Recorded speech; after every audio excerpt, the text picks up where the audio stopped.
کہ جس کا تھا اس نے لے لیا، میں اس کی رضا پر راضی ہوں، جب تک میرے پاس تھا وہ میرے پاس تھا، اب رب نے واپس لینا چاہا تو اس نے لے لیا۔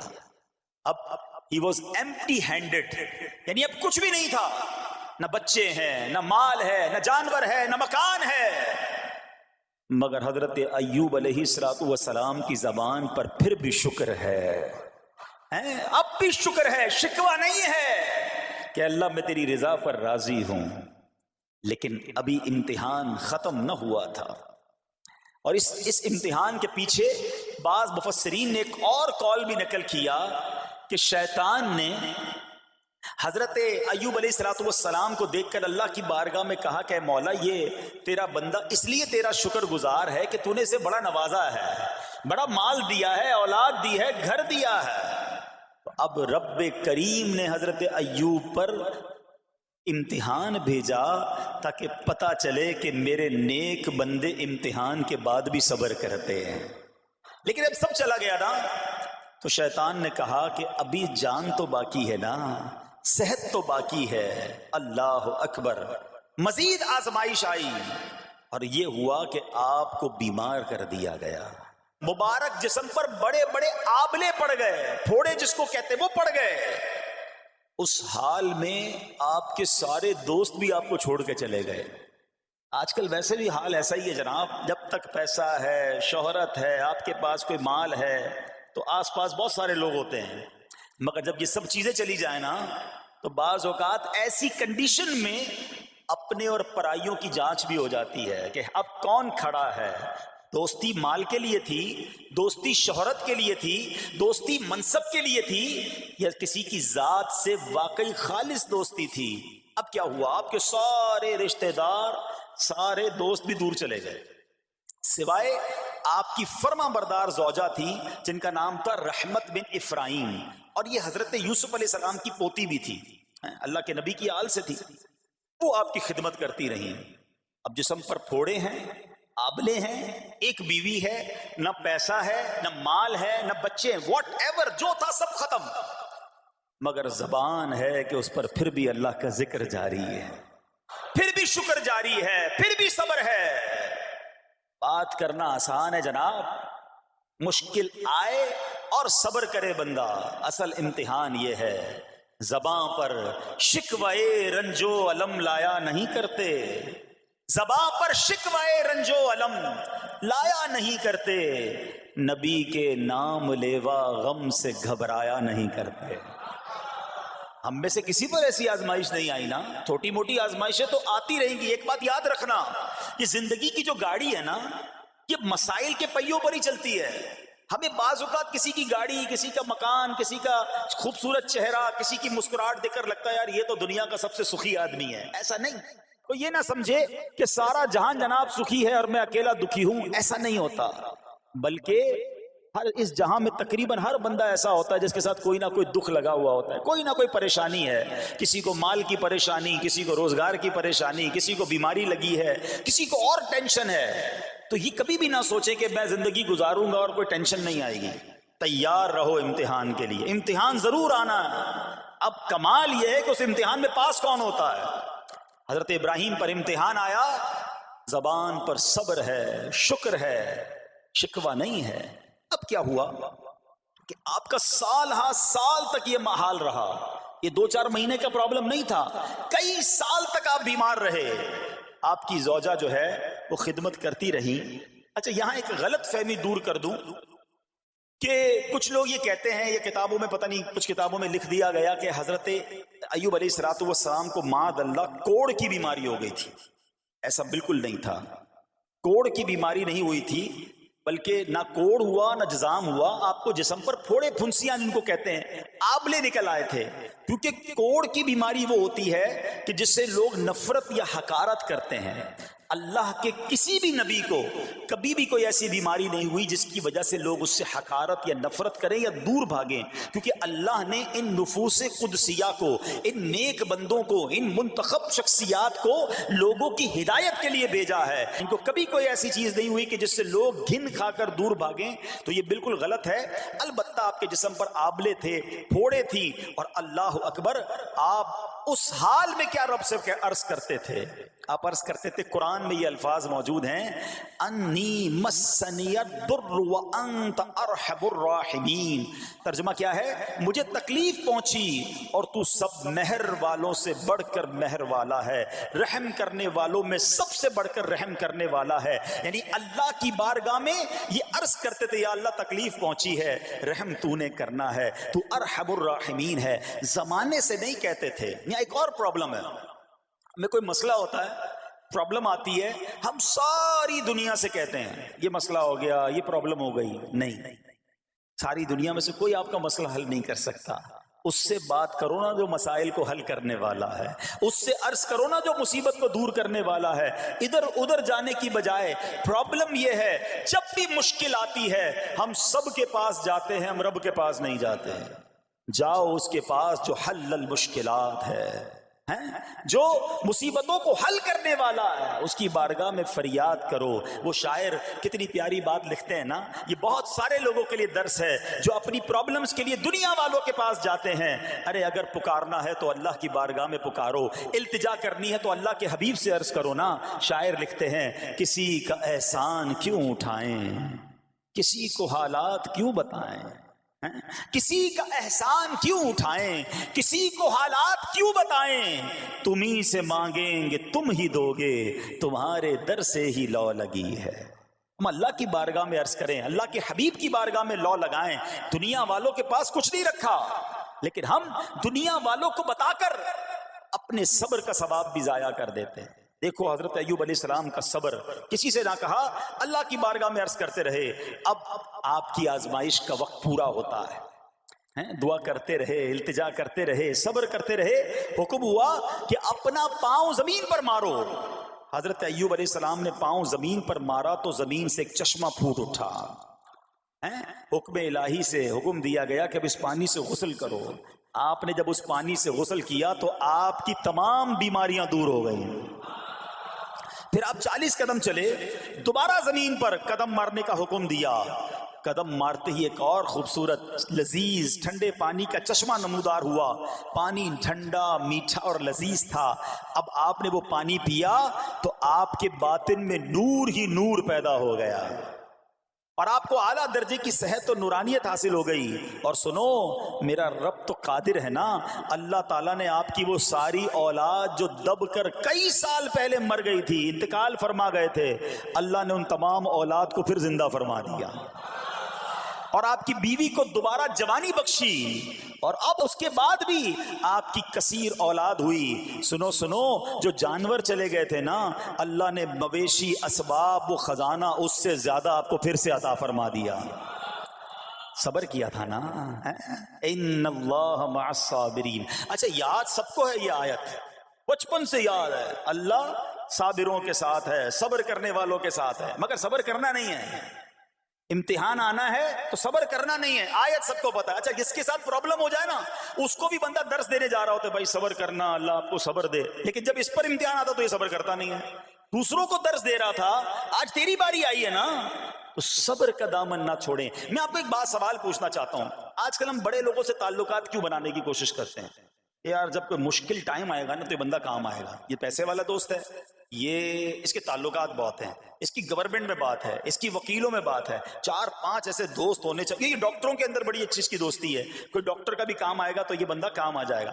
ہم دنیا والوں سے تعلقات اس لیے بناتے ہیں تاکہ یار مصیبت آئے تو یہ بندہ کام آئے، اور نارملی اکثر ایسا ہوتا ہے کہ جس سے امید رکھی ہوتی ہے مصیبت کے وقت غائب ہو جاتا ہے۔ لیکن رب خود قرآن میں فرما رہا ہے، ان اللہ مع الصابرین، صبر کر لو، اللہ کی رحمت تمہارے ساتھ ہو جائے گی۔ اب میں آپ سے سوال کرتا ہوں، دنیا کے تعلقات ہوں یہ ضروری ہے یا یہ فائدہ مند ہے، یا بندہ صبر کر لے تو اللہ کی رحمت ساتھ ہو جائے، سارے غم ویسے ہی دور ہو جائیں گے؟ صبر، اس کو نہیں چھوڑنا ہے۔ تو حضرت ایوب علیہ السلام کی زندگی میں ایک اور واقعہ یہ ہوا کہ جب آپ بیمار تھے، آپ کو پتہ جب بندہ بیمار ہوتا ہے تو بعض اوقات اس کی طبیعت میں کیفیات بھی ہوتی ہیں، تو آپ نے اپنی زوجہ کو پکارا، تو آپ کی زوجہ کچھ دیر میں حاضر ہوئی، تو آپ نے جلال میں آ کر اس کو 100 درے، اپنی زوجہ کو 100 کوڑے مارنے کی قسم کھا لی۔ اب جب صحت آ گئی تو قسم تو آپ نے کھائی ہوئی تھی، تو اب کیا کرتے؟ اس بیوی نے تو خدمت بھی بہت کی تھی، اب اسے کوئی خاص کیفیت تھی، آپ نے قسم اٹھا لی تھی. سبحان اللہ. ایوب علیہ الصلوۃ والسلام کو اللہ کریم نے قرآن میں کیا حکم دیا کہ اے ایوب، آپ ایک یعنی 100 جس کو کہتے ہیں تنکے، 100 تنکوں والی جھاڑو لیں اور اس جھاڑو کو ایک مرتبہ اپنی بیوی کو مار دیجئے تو آپ کی قسم جو ہے وہ پوری ہو جائے گی، یعنی قسم کا کفارہ نہیں دینا ہوگا. اللہ اکبر. اللہ نے اس نبی علیہ السلام کی فرما بردار بیوی کی جو سزا تھی یا جو معاملہ تھا اس کو کتنا آسان فرما دیا. تو رب کریم نے قرآن مجید فرقان حمید میں اس کو کس طرح بیان فرمایا؟ وَخُذْ بِيَدِكَ ضِغْثًا فَاضْرِب بِهِ وَلَا تَحْنَثْ. فرمایا کہ اپنے ہاتھ میں ایک جھاڑو لے کر اسے مار دے اور قسم نہ توڑ. اِنَّا وَجَدْنَاهُ صَابِرًا. فرمایا ہم نے اسے صابر پایا. نعم العبد، کیا اچھا بندہ. اِنَّهُ اواب، بے شک وہ بہت رجوع لانے والا ہے. ارے آج دنیا کسی کو کہے یہ صبر والا ہے، حضرت ایوب کی شان دیکھو کہ رب فرما رہا ہے قرآن میں اِنَّا وَجَدْنَاهُ صَابِرًا، اور ہم نے ایوب کو صبر کرنے والا پایا، صابر پایا. اللہ حضرت ایوب کے صبر کے صدقے ہمیں بھی صابرین میں شامل فرما لے. اللہ اکبر. سبحان اللہ. اور رب کریم نے جو اواب فرمایا، علماء کہتے ہیں کہ یہ اواب کے لاجواب خطاب کو جو آپ کے سر مبارک پر ایک تاج کی طرح رکھ دیا گیا، کیونکہ اواب کے معنی کیا ہے؟ انہو اواب، بے شک وہ بہت رجوع لانے والا ہے. اللہ اکبر. صبر کیا تو رب نے کیسے کیسے القاب جو ہیں وہ قرآن میں عطا فرمائے. یہاں ایک اور بات بھی سیکھنے والی ہے کہ حضرت ایوب علیہ السلام کے صبر کا کمال یہ ہے کہ قرآن میں ذکر آ گیا. آپ صبح قیامت تک حافظ تلاوت کریں گے، تراویح میں قرآن پڑھا جائے گا، جب بھی قرآن کی تلاوت دنیا کے کونے کونے میں کی جائے گی، قیامت تک حضرت ایوب کے صبر کا ذکر ہوتا رہے گا. جب آپ صبر کرتے ہیں اللہ رسول کو راضی کر لیتے ہیں، اللہ ان ناموں کو بلند فرما دیتا ہے. بہرحال میرے پیارے اسلامی بھائیوں، اب یہاں تھوڑا سا ایک شرعی مسئلہ بھی سمجھ لیں. بعض اوقات کہ آپ لفظ سنتے ہیں ہیلا. اچھا کچھ لوگ جب یہ لفظ ہیلا سنتے ہیں تو کنفیوز ہو جاتے ہیں، یار یہ کیا، ایک کام کرنا تھا اس کو ایک اور طریقے سے کر دیا، ہمیں سمجھ نہیں آ رہا. عجیب عجیب سی لوگ باتیں کرتے ہیں. سبحان اللہ. علماء فرماتے ہیں پہلے ہیلے کا مسئلہ سمجھ لیں. فتاوی عالمگیری میں ہے جو ہیلا کسی کا حق مارنے یا اس میں شبہ پیدا کرنے یا باطل ذریعے سے فریب دینے کے لیے کیا جائے وہ مکروہ ہے، اور جو ہیلا اس لیے کیا جائے کہ آدمی حرام سے بچ جائے یا حلال کو حاصل کر لے وہ اچھا ہے. انما الاعمال بالنیات. غلط نیت سے ہیلا کہ کسی کا حق دبا لوں یا معاذ اللہ زکوٰۃ ادائی نہ کرنی پڑے، تو اللہ کو کوئی دھوکہ نہیں دے سکتا، اللہ دیکھ رہا ہے کہ اس کی نیت کیا ہے. لیکن ہیلا اس لیے ہے کہ حرام سے بچ جائے، حلال حاصل کر لیا جائے. تو اس کی جو جواز کی صورتیں ہیں علماء نے فرمایا یہ آیت اس میں دلیل ہے. اور آیت کیا تھی؟ وَخُذْ بِيَدِكَ ضِغْثًا فَاضْرِب بِهِ وَلَا تَحْنَثْ. اور فرمایا اپنے ہاتھ سے ایک جھاڑو لے کر اسے مار دو اور قسم نہ توڑو. قسم تو 100 کوڑے مارنے کی تھی، اللہ کریم نے آسانی کا راستہ بتایا. ہاں ایک بات یاد رہے، یہ بڑی امپورٹنٹ بات کرنے جا رہا ہوں کہ مفتیان کرام، قابل اعتماد مفتیان کرام سے رہنمائی لے کر ہم جیسے لوگوں کو، عوام الناس کو کوئی ہیلا اپنے طور پہ نہیں کر لینا چاہیے. ہاں کیونکہ بعض ہیلوں کی شرعی طور پر اجازت نہیں ہوتی، اور بعض اوقات ہیلا کرنے میں ایسی غلطی لوگ کر جاتے ہیں جن کی وجہ سے ہیلا ہوتا ہی نہیں ہے. تو یہاں صرف آپ کو دلیل بتانا تھا، باقی اگر کسی قسم کا کوئی شرعی ہیلا کرنا ہے تو قابل اعتماد مفتیان کرام سے رجوع کیا جائے. سبحان اللہ. اب حضرت ایوب علیہ السلام کے صبر کی بات ہوئی ہے نا، اللہ نے پتہ ہے آپ کو کتنا مقام عطا فرمایا کہ نبی کریم صلی اللہ تعالی علیہ وآلہ وسلم نے ارشاد فرمایا حضرت ایوب لوگوں میں سب سے بڑھ کر عالم، صابر اور غصہ پینے والے تھے. حضرت ابن مسعود رضی اللہ تعالیٰ عنہ سے مروی ہے کہ حضرت ایوب علیہ السلام قیامت کے دن صبر کرنے والوں کے سردار ہوں گے. ہاں صبر کرنے والوں کے بھی سردار ہوں گے. اچھا بعض اوقات ہوتا کیا ہے، اچانک کوئی پرابلم آ گئی، کہیں آگ لگ گئی، گاڑی میں نقصان ہو گیا، پیسے چوری ہو گئے، موبائل چوری ہو گیا، کوئی چیز میں نقصان ہو گیا، کاروبار میں نقصان ہو گیا، صحت خراب ہوئی. بندہ کہتا ہے یار یہ میرے ساتھ کیوں ہوا ہے، میں نے ایسا کیا کیا ہے. بعض اوقات زبان سے شکوے، شکایت حالانکہ قرآن مجید فرقان حمید نے تو پہلے ہی ہمیں بتا دیا ہے. ہمارا پرابلم پتہ ہی کیا ہے؟ ہم بہت ساری باتیں جانتے ہیں دنیا کی، قرآن و حدیث پڑھتے نہیں ہیں، تو مینٹلی پریپیئرڈ نہیں رہتے. آپ کو پہلے ہی پتا ہو کہ یار گرمیاں آنے والی ہیں، تو اچانک گرمیاں آئیں گی تو پریشان نہیں ہوں گے نا. آپ کو پتا تھا جون جولائی میں گرمیاں ہوتی ہیں، بھائی سردیاں نہیں ہوتی. آپ پنکھا بھی تیار رکھتے ہیں، ٹھنڈا پانی کا انتظام بھی رکھتے ہیں، گرمی کے وقت باہر کم نکلتے ہیں. اور سردیاں آتی ہیں آپ کو پہلے ہی پتا ہوتا ہے، رضائی تیار کر لیتے ہیں، سویٹر نکال لیتے ہیں. ایسا نہیں ہوتا کہ صبح اٹھتے تو 40 ڈگری ہوتا ہے، دوسرے دن اٹھتے تو 5 ڈگری ہوتا ہے. بندہ کہ یار آج ٹھنڈ کی ہو گئی، کل گرمی کی ہو گئی. مینٹلی پریپیئرڈ جب بندہ ہوتا ہے تو وہ تیار ہوتا ہے.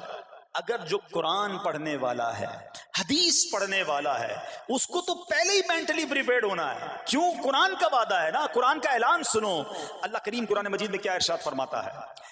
بسم اللہ الرحمن الرحیم وَلَنَبْلُوَنَّكُمْ بِشَيْءٍ مِّنَ الْخَوْفِ وَالْجُوعِ وَنَقْصٍ مِّنَ الْأَمْوَالِ وَالْأَنفُسِ وَالثَّمَرَاتِ وَبَشِّرِ الصَّابِرِينَ. اور ضرور ہم تمہیں آزمائیں گے. کیا فرمایا؟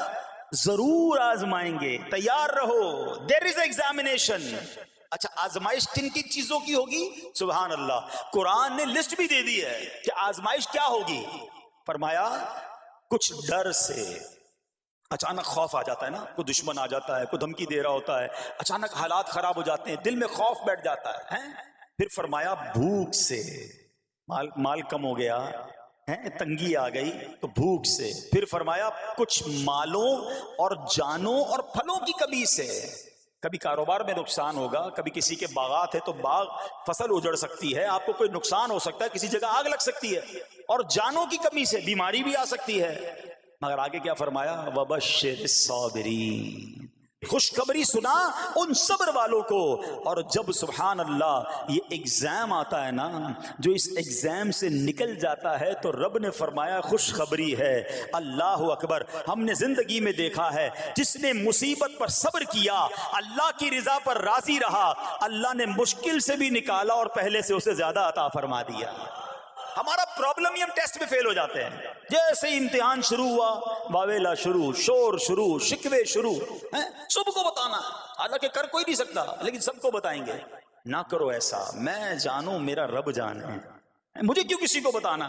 ہاں وہ کریم ہے، وہ دیکھ رہا ہے کہ میرا بندہ صبر کر رہا ہے. سبحان اللہ. حضرت سیدنا امام ابو جعفر محمد بن جریر طبری تفسیر طبری میں اس آیت مبارک کے تحت فرماتے ہیں، یعنی ہم تمہیں دشمن کے خوف، قحط سالی، شدید بھوک و فقر و فاقہ، فصلوں کی کمی، مقاصد کے حصول میں مشکلات، کفار سے جنگ کے دوران افرادی قوت میں کمی اور اہل و عیال کی موت وغیرہ کے ذریعے آزمائیں گے. اور یہ سب چیزیں بطور امتحان ہوں گی تاکہ تمہارے سچے جھوٹوں سے اور اہل بصیرت منافقوں سے جدا ہو جائیں. یعنی اس ٹیسٹ میں پتہ چل جائے گا کون اللہ والا ہے، کون صبر والا ہے، کون اللہ کی رضا پر راضی رہنے والا ہے. سنو سنو، جب یہ تکلیف آتی ہے نا تو اس کا پھر اجر کتنا ملتا ہے. شہنشاہ نبوت، مخزن جود و سخاوت صلی اللہ تعالی علیہ وسلم نے ارشاد فرمایا، جو دنیا میں ہی اپنی ہر خواہش کی تکمیل کر لے تو یہ چیز آخرت میں اس کے اور اس کی خواہش کے درمیان آڑ اور پردہ بن جائے گی. اور جو مالداروں کی زینت کی طرف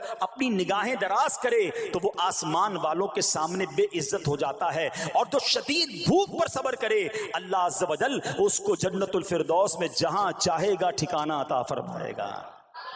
ہاں، ہر چیز پوری ہو جائے، جو چاہیے وہ مل جائے، یہ نہیں ہونا چاہیے. کچھ نہ کچھ آزمائشیں آئیں گی، اور اگر سب ادھر مل گیا تو ادھر پھر کیا ملے گا؟ ہم اللہ سے یہ دعا کرتے ہیں کہ ادھر بھی عطا فرمائے، ادھر بھی محروم نہ کرے. ہاں، ہمیں ڈرتے بھی رہنا چاہیے کہ یار میں جو مانگتا ہوں ادھر مل جاتا ہے، کہیں وہاں محروم نہ رہ جاؤں. تو آزمائش آئے تو صبر کرنا چاہیے، اللہ کی رضا کے طور پہ زندگی گزارنی چاہیے. ایک بار نبی پاک علیہ الصلوۃ والسلام انصار کے پاس تشریف لے گئے تو فرمایا کیا تم مومن ہو؟ بڑا کمال کا سوال جواب ہے، ذرا غور کیجئے گا. ہمارے پاس بھی کوئی آ کر کہے کہ کیا تم مومن ہو تو ہم کیا جواب دیں گے؟ صحابہ خاموش رہے. سیدنا فاروق اعظم نے کہا حضور ہاں ہم مومن ہیں. شاید ہمارا بھی جواب یہی ہوگا مومن ہیں. مگر اگلا سوال سنو نبی پاک علیہ الصلوۃ والسلام کا. فرمایا کہ اگر تم مومن ہو تو تمہارے ایمان کی علامت کیا ہے؟ ہاں، اب ہم سے کوئی یہ سوال کرے تو ہم جواب کیسے دیں گے؟ بھائی تم کہہ رہے ہو مومن ہیں، واٹ از دا سمٹمز؟ کوئی نشانی، کوئی علامت تو بتاؤ نا. اب یہ سوال کرنے والے کون ہیں؟ پیارے آقا صلی اللہ تعالی علیہ وسلم صحابہ سامنے بیٹھے ہیں، ارشاد فرمائے مومن ہو تو علامت کیا ہے؟ تو کیا شاندار جواب دیا کہ صحابہ کرام نے کہ ہم جب فراخی کی حالت ہوتی ہے نا، آسانی ہوتی ہے تو ہم شکر ادا کرتے ہیں، جب آزمائش آتا ہے، کوئی پرابلم آتی ہے، ہم صبر کرتے ہیں اور اللہ کے فیصلے پر راضی رہتے ہیں۔ نبی اکرم علیہ الصلوۃ والسلام نے جواب میں کیا فرمایا؟ رب کعبہ کی قسم تم مومن ہو۔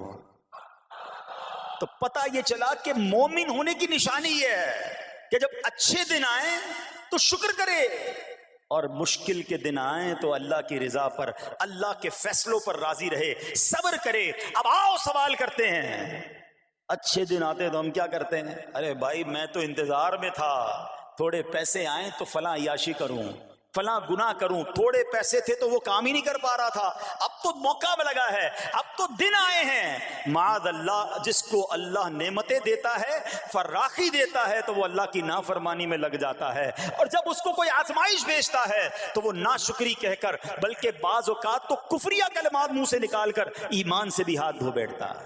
ایسا نہیں ہونا چاہیے۔ عقل مند وہ ہے، یاد رکھنا کہ رب جتنی عطائیں بڑھائے ہم اتنے سجدے بڑھائیں، ہم اتنے صدقے بڑھائیں۔ دیکھو نا دنیا میں کیا ہوتا ہے، آپ کو کوئی تحفہ دے، آپ کیا کہتے ہیں؟ شکریہ، جزاک اللہ۔ دوبارہ تحفہ دے، آپ کہتے ہیں بہت مہربانی۔ تیسری بار دے، بندہ کہ یار یہ تو مجھ پر کتنا مہربان ہے۔ اتنی مہربانیاں، ناراض نہیں ہونا چاہیے۔ جو تمہیں دنیا میں 2-4 تحفے دے دے، تم اسے ناراض نہیں کرنا چاہتے۔ جب سے میں پیدا ہوا، جب سے وہ نواز رہا ہے، وہ ناراض نہ ہو جائے اس کا کوئی خیال نہیں، وہ دیے جا رہا ہے۔ ہم تو دیکھتے ہیں نا، بندہ غریب ہوتا ہے، تھوڑے گناہ، جیسے جیسے امیر ہوتا گیا اس کے پر پرزے نکلنا شروع ہو جاتے ہیں، مسجد سے دور، نمازوں سے دور، معاذ اللہ حرام کاموں میں پڑ جاتا ہے۔ ارے اللہ کے بندے، تجھے رب نواز رہا ہے، تیرے تو سجدے بڑھنے چاہیے تھے۔ لیکن ہوتا کیا ہے، وہ عطائیں بڑھاتا ہے، لوگ خطائیں بڑھاتے ہیں۔ نہ کرو ایسا۔ جب فراخی ہو، جب اللہ کی طرف سے آسانی ہو تو شکر ہو، اور جب آزمائش آئے تو صبر ہو۔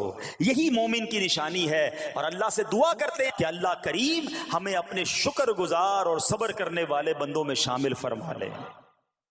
اور یقین کریں، صبر کا جو پھل ہے نا، وہ کہتے ہیں نا صبر کا پھل میٹھا، اوہ